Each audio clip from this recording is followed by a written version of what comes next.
Assalamualaikum warahmatullahi ta'ala wabarakatuh. Alhamdulillah wassalatu wassalamu ala rasulillah wa ala alihi wa sahbihi wa mawala. Qala Rasulullah sallallahu alaihi wasallam fil hadith, man yuridillahu bihi khairan yufaqihu fid din. Sadaqa Rasulullah. Allahumma ij'alni minal ladzina yustama'una al-qawla fayutba'una ahsanah. Amma ba'd. Yang mulia dan terhormat Dewan Juri, seterusnya mengalir kepada seluruh hadirin kaum muslimin rahimakumullah. Kurang lebih 99 hari yang lalu, tepatnya saat libur puasa, saya berkenalan dengan seorang teman dari Pulau Jawa, ibu kota Indonesia, yakni Jakarta. Karena kami baru kenalan, kami saling tanya menjawab. Saya tanya, dia jawab, saya jawab, dia tanya, saya jawab. Masalahnya ada satu pertanyaannya yang tak mampu saya jawab. Dia bertanya, apakah kamu seorang santri? Saya bingung mau jawab apa. Ya, saya santri atau bukan, saya bukan santri. Kenapa saya bingung? Karena pada malam yang berbahagia ini saya ingin menjelaskan siapa sebenarnya santri. Hadirin kaum muslimin rahimakumullah, Dewan Juri yang kami muliakan. Saat tamat SMP, teman saya bertanya, Marzuki mau lanjut kemana? SMA atau ke pesantren? Tanpa pikir panjang saya langsung menjawab untuk melanjutkan ke pesantren. Kenapa mesti pesantren? Saya mencari akal dan menjawab, orang Indonesia umumnya lebih menyukai yang pendek ketimbang yang panjang, lebih menyukai singkatan daripada aslinya. Misalkan namanya Jonathan Alexander, dipanggilnya Jo, lebih pendek. Hak asasi manusia, disingkatnya HAM, lebih pendek. Pondok pesantren jadinya ponpes, lebih pendek. Semua disingkatin, dipendekin biar mudah diucapin. Itu yang saya takutkan kalau saya melanjutkan sekolah. Saya sekolah mulai dari SD, SMP, SMA hingga sarjana S1, S2, S3. Kadangkala hanya saya beruntung menjadi orang luar biasa, mendapat gelar doktor pakai O bukan E. Mereka menyingkat gelar saya doktor, dibuang tornya, dipanggil dok. Padahal saya sekolah tinggi-tinggi, usaha setengah mati, tapi panggilannya dok sana, dok sini. Sedangkan dok sendiri kalau diartikan dalam bahasa Inggris artinya anjing. Hina enggak? Hina. Dia balik debat, babi kan lebih hina. Awalnya saya maklum, tapi kalah sambungnya, apalagi babi hamil. Saya penasaran, kenapa babi hamil lebih hina dari babi biasa? Dibalasnya, babi hamil satu ilat bertempat pada tempat dua ilat. Ya ketawa. Saya kira saya sudah kalah, ternyata tak semudah itu kawan. Saya menampilkan kemampuan saya. Ada yang lebih hina, dia terkejut. Emangnya apa? Babi hamil di luar nikah. Yes, saya menang. Makanya saya melanjutkan ke pesantren. Bahkan Rasulullah juga pernah bersabda, may yuridillahu bihi khairan yufaqihu fiddin. Sadaqa Rasulullah. Barang siapa yang dikehendaki baik oleh Allah, maka akan diarahkan ke pendidikan agama. Di saat saya sudah ke pesantren, apakah sudah mutlak menjadi santri? Belum tentu. Secara lughah, ya saya santri. Karena dikatakan dengan santri tentu yang masih tinggal di pesantren untuk mengaji. Sedangkan yang sudah pergi disebut dengan alumni. Begitu juga dengan santriwati. Yang dikatakan dengan santriwati tentu yang masih mengaji. Sedangkan yang sudah menjadi ummi-ummi, ya santrimi. Sedangkan secara hakikat belum tentu saya santri, karena santri memiliki arti tersendiri dan juga makna. Sebelum saya menjelaskan lebih lanjut tentang siapa sebenarnya santri, agar lebih mantul, mantap betul kata orang Jawa, kalau saya sapa dengan hadirin, balasnya santri. Kita tes, hadirin. Syukran katsiran. Santri satu kata terdiri dari 6 huruf S-A-N-T-R-I, yang masing-masing huruf akan menjadi jawaban dari siapa sebenarnya santri. Santri, huruf pertama S, sopan santun. Sopan santun adalah pedoman dasar, fondasi awal yang wajib dimiliki oleh setiap santri. Karena saat kita berbicara tentang sopan santun, sama halnya dengan berbicara tentang adab. Bicara sopan santun. Teringat saya ketika orang tua kita, Walid Nurul Zahri, mengunjungi pesantren kita saat perpisahan, beliau menyampaikan, adab adalah ma yuhmadu fi'lan au qaulan. Sesuatu yang dipujikan adalah melalui perbuatan ataupun perkataan. Perbuatan yang kita lakukan indah di pandangan mata, perkataan yang kita lontarkan tidak menyakiti telinga. Walhasil sopan dalam bertingkah laku, santun dalam berbicara. Kenapa begitu pentingnya adab bagi si santri? Karena al-adabu fauqal ilmi, adab berada di atas ilmu. Buat apa ilmu memuncak bagaikan gunung yang tinggi jikalau adab tiada pada diri santri? Dengan adab kita disegani, dengan adab kita dihormati. Hanya dengan adab menjadi berharganya ilmu yang kita miliki. Hadirin. Seterusnya amanah bila dipercaya. Santri memiliki daya tarik tersendiri terhadap orang lainnya. Dengan sopan santun yang kita miliki, mereka mengetahui kita berilmu agama, sehingga menganggap kita tak mungkin berdusta, apalagi mengkhianatinya. Karena dusta dan khianat ialah penyakit yang sangat dialergi oleh setiap manusia. Saking alerginya, orang Aceh pernah berkata, 3 kamu tulit, tiumudik kamu percaya. 3 ka khianat, tanpa orang kiamat ku tak tanda.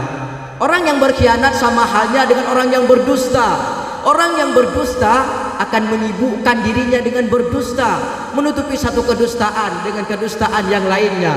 Bagaikan seekor kancil yang sedang menjadi buruan singa, maka pastinya kancil akan mencari 1000 cara agar bisa terbebas dari bahaya yang mengincarnya. Maka saat itulah bumi terasa kecil, bumi terasa sempit, tiada tempat berlindung, tiada tempat sembunyi, tiada tempat yang aman dari ganasnya terkaman singa. Hanya ada satu cara untuk terlepas darinya, yaitu berdusta dengan cara yang berbeda. Sehingga terus menerus dusta dan khianat menyibukkan diri. Terus berpikir, dusta apalagi selanjutnya, khianat bagaimana lagi setelahnya.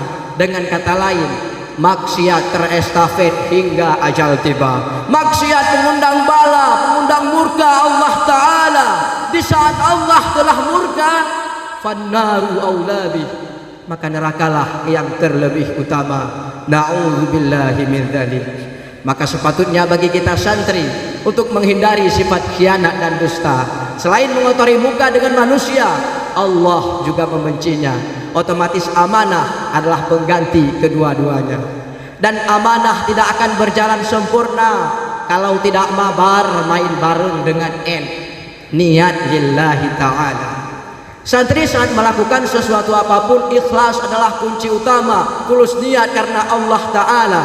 Karena santri yakin setiap sesuatu pasti ada balasannya, walau kadang karma tak semanis kurma. Janganlah santri mencari pandangan manusia, sholat karena dilihat oleh bapak mertua, puasa lantaran koperasi tak terbuka, sedekah biar tidak malu sama si dia. Semua amal yang dilakukan masih karena. Tapi seharusnya santri teguh diri niat lillahi ta'ala. Karena santri memiliki taat beribadah. Santri masalah ibadah alhamdulillah mudah, asalkan masih didaya. Tapi selangkah keluar dari pagar daya, santri menjadi sambal teri, pisah-pisah. Ibadah ya ibadah, maksud pun gak kalah. Selagi didaya, salat selalu berjamaah dibarengi qabliyah dan ba'diyah. Bibir selalu basah dengan membaca zikrillah. Puasa Senin Kamis ditambah, tiap kali salah langsung mengucap astagfirullah. Tetapi dikala kartu izin sudah berada di tangan, pikirannya langsung menerawang. Pantai ungu jadi hayalan, hutan lindung jadi impian, Murni Telong jadi harapan. Apalagi Sabang, diajaknya beberapa kawan, diatur jadwal pemberangkatan untuk melakukan sebuah petualangan yang tentunya berkesan dan tak mudah untuk dilupakan. Sejengkal melewati pagar, sholat, puasa, sedekah dan lainnya macam ibadah terasa sulit untuk dilakukan. Bukan tidak ingat, tapi seperti sudah dirasuki oleh setan. Dia tahu itu wajib, tapi seolah-olah sunnah. Dia tahu itu haram dan dilarang, tapi seakan-akan perintah. Kenapa bisa terjadi? Karena saat hidayah amalannya bukan lillah, tapi lil seksi ibadah, lil seksi muhadarah, dan lil lain-lain. Maka jika niat lillahi ta'ala sudah kita miliki, otomatis ibadah pun akan mudah. Karena konsep dasar santri ke pesantren, lil tulabah belajar, tulabah lil ma'rifah mengenal, ma'rifah lil ibadah beramal, ibadah lillahi ta'ala karena Allah ta'ala. Dan yang paling identik dengan santri ialah R, rajin berusaha. Santri nyatanya berfilosofi, layaknya filosofi kopi, pahit manis tetap dinikmati. Filosofi santri, kurang tidur tapi banyak mimpi, dan tak tinggal diam menanti mimpi datang menghampiri. Kalau kata Naruto, tidak ada jalan pintas untuk menjadi Hokage. Makanya rajin berusaha suatu hal yang mesti dimiliki. Pantang menyerah dalam mengejar mimpi, tekad semangat kuat dan berani. Walau kaki berada di dasar lautan, impian terletak di bintang, tangga berada di Cina, awan kinton tak tersedia, semua cara tetap diusaha. Walau harus mengorbankan masa muda, kesempatan yang berharga, emas dan permata, dijual ayam, bebek, kambing, sapi, kerbau dan lain sebagainya.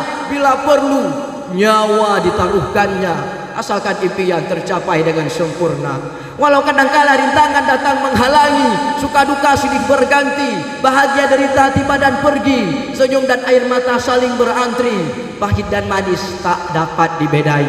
Namun santri paham dan mengerti, hidung pesek adalah hidung mancung yang tertundai. Dengan kata lain, santri tidak mengenal dengan istilah kata menyerah dan putus asa. Meski santri dibuang es jadi antri, tetap menanti hingga hajat dan maksud terpenuhi. Mengingat mimpi yang begitu tinggi, santri kadangkalanya lupa dengan salah satu nikmat terbesar yang ada di dunia ini, yaitu naumi, tidur. Jadi wajar-wajar saja kalau lihat santri kulit matanya sedikit menghitam, dan tidak menjadi heran kalau santri badannya agak kurusan, karena santri rajin berusaha dalam segala bidang, dan mainan santri adalah hafalan. Hadirin, untuk melambangkan kita santri butuh I sebagai pelengkapnya. I, indah penampilan. Sebagai seorang santri, penampilan harus berjati diri dan rapi, bergaya sang kiai, pakai sarung dan peci walau tak bergelar Pak Haji. Karena sarung dan peci adalah simbol khas bagi si santri. Hanya dengan sarung dan peci bikin hidup santri lebih hidup. Jangan santri berpenampilan ala remaja desa, cucu orang kaya, tapi malas luar biasa. Saking malasnya, sekolahnya bolong apalagi ngajinya. Kerjaannya pakai Scoopy keliling sana sini putar-putar desa. Lalai dengan handphone Xiaomi, nongkrong di wifi, buka FB, PUBG serta WA. Selimuti giginya dengan behel biar tambah ganteng dan bergaya. Kata orang dia mirip Iqbal Dilan, langsung dipakainya kacamata. Yang tak boleh ketinggalan, satu tongkat nenek untuk selfie, naikin FB biar banyak yang suka. Saat kita lihat foto, tuh pelongok kayak Dilan kita berangkat Falza. Kadang-kadang bikin heran, ini orang apa setan lagi ngaca? Yang intinya penampilan santri berbeda dengan yang lainnya, karena penampilan adalah menarik perhatian. Walaupun orang Inggris pernah berkata, don't judge the book from the cover. Jangan nilai sebuah buku dari sampulnya, tapi bila sebuah buku sampulnya indah, dihiasi dengan karikatur dan warna yang cerah, pasti akan lebih tergugah hati kita. Begitu juga santri, dengan indahnya penampilan pasti akan lebih meyakinkan hati, sehingga mencerminkan keteladanan yang tersembunyi. Apalagi sopan santun, amanah bila dipercaya, niat lillahi ta'ala, taat beribadah, rajin berusaha yang kita miliki, kita praktekkan dalam kehidupan sehari-hari. Maka inilah yang patut dikatakan dengan santri yang sebenarnya. Hadirin kaum muslimin rahimakumullah, dewan juri yang kami muliakan. Maka terjawab sudah siapa sebenarnya santri. Santri sebenarnya memiliki santri. Sopan santun. A, amanah bila dipercaya. N, niat lillahi ta'ala. T, taat beribadah. R, rajin berusaha. I, indah penampilan. Sebelum saya akhiri, saya ingin menekankan kepada seluruh hadirin. Ingat satu kata-kata sebagai penyemangat kita. Santri Aceh, bijih ulama. Billahi taufik wal hidayah. Wassalamualaikum warahmatullahi wabarakatuh.